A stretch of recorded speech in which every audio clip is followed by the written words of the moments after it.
सुभाष चंद्र बोस ने कहा था तुम मुझे खून दो मैं तुझे आजादी दूंगा। मैं आपको आश्वस्त कर रहा हूं, आप हमें दिशा निर्देश दें, आप अपना आशीर्वाद दें, धनबाद को विकास के क्षेत्र में आगे बढ़ाने का काम आपका भाई आपका बेटा ढुल्लू महतो करने का काम करेंगे। जब टिकट मिलने के बाद किस तरह से उन लोगों को दिमाग में, मन में, तन में बेचैनी छा गया। बेचैनी किनको छाया? जो सिर्फ और सिर्फ धनबाद को लूटने का मकसद से यहाँ पे राजनीति कर रहा है, ट्रेड यूनियन चला रहा है, वैसे लोगों को बेचैनी छा गया। आपका भाई आपका बेटा ढुल्लू महतो को लोकसभा में सदस्य के रूप में भेजने का काम किया, ये साबित कर दिया। और वैसे माफिया को जवाब दिया, ईंट का जवाब पत्थर से देने का काम किया। क्या वो तुम्हारा चलने वाला नहीं है? जो गरीबों का सेवा सब समाज का लेकर चलने का क्षमता रखता है, आपका भाई ढुल्लू महतो को आशीर्वाद देकर सांसद बनाने का काम किया कि एक साधारण गरीब मजदूर का बेटा, किसान का बेटा, आपका भाई आपके खून ढुल्लू महतो को धनबाद लोकसभा क्षेत्र से, ऐसे जगह से, धनबाद लोकसभा से टिकट देकर लोकसभा का सदस्य बनाने का काम आप लोगों का आशीर्वाद से हुआ है।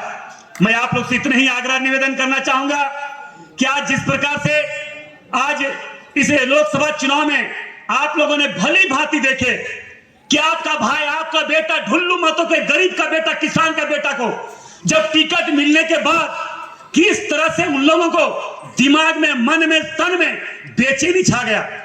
बेचैनी किनको छाया? जो सिर्फ और सिर्फ धनबाद को लूटने का मकसद से यहाँ पे राजनीति कर रहा है, ट्रेड यूनियन चला रहा है, वैसे लोगों को बेचैनी छा गया कि अब तो ढुल्लू महतो गरीब का बेटा आ रहा है, गरीब का बात करेगा, ओबीसी का बात करेगा, सभी समाज का बात करेगा। यहाँ पे आतंक नहीं चलने दिया जाएगा, गोली बंदूक की राजनीति की नहीं होगी, यहाँ पे भय का माहौल नहीं होगा, आतंक समाप्त होगा। इन बातों को लेकर उनके मन में बेचैनी छा चुका। तो धनबाद का खजाना को हम लोग संभाल सकते हैं ना? और धनबाद के खजाना को हम लोगों को संभालना है, कोयला को संभालना है।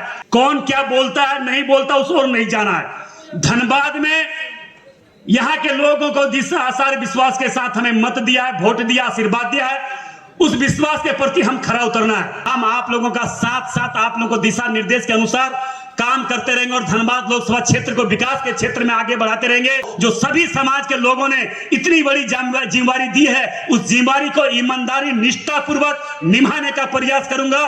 कभी धोखा नहीं करेंगे, कभी मैं गद्दारी नहीं कर सकता हूं। हम धनबाद को आगे बढ़ाने का जरूर प्रयास करेंगे और मैं विश्वास दिलाता हूं कि एक एक काम को राज्य सरकार से अगर सहयोग मिल गया तो मैं जो भी वादा, जो भी धनबाद लोकसभा क्षेत्र के लोगों के मन में है, एक एक वादा को मैं पूरा करते हुए आपके मन मुताबिक हर काम को करने का जरूर हम प्रयास करेंगे। कि बहुत लंबे समय से पूरे कोयलांचल में, पूरे धनबाद लोकसभा क्षेत्र में विस्थापन समस्या को लोग के लेकर भी लोग बहुत दिन से परेशान है। उन विस्थापन समस्या को भी मैंने विस्तार रूप से वहां पर रखने का काम किया, चाहे डीबीसी हो, बीसीसीएल हो, सीसीसीएल हो, डब्ल्यूसीएल हो, चाहे बीएसएल हो, चाहे हर कंपनी के द्वारा यहाँ के विस्थापितों को जमीन लेने के बाद न उनको मुआवजा दिया, न नौकरी दिया, उसके लिए भी मैंने लगातार हमने प्रयास कर रहा है। बहुत लंबे समय से एक बात चल रहा था और बहुत लंबे समय से यहाँ के लोगों की इच्छा भी है कि यहाँ पे एक स्वास्थ्य का व्यवस्था बहुत अच्छी से होनी चाहिए। मैंने प्रश्न डाला था, वो प्रश्न अभी तक आया नहीं है। मैंने ये अपना प्रस्ताव रखा है केंद्र सरकार मोदी जी के सामने, नड्डा जी के सामने कि हमारे एम्स के तर्ज पर यहाँ पे हॉस्पिटल बनना चाहिए धनबाद में, ताकि गरीब लोग को यहाँ से इलाज हो सके।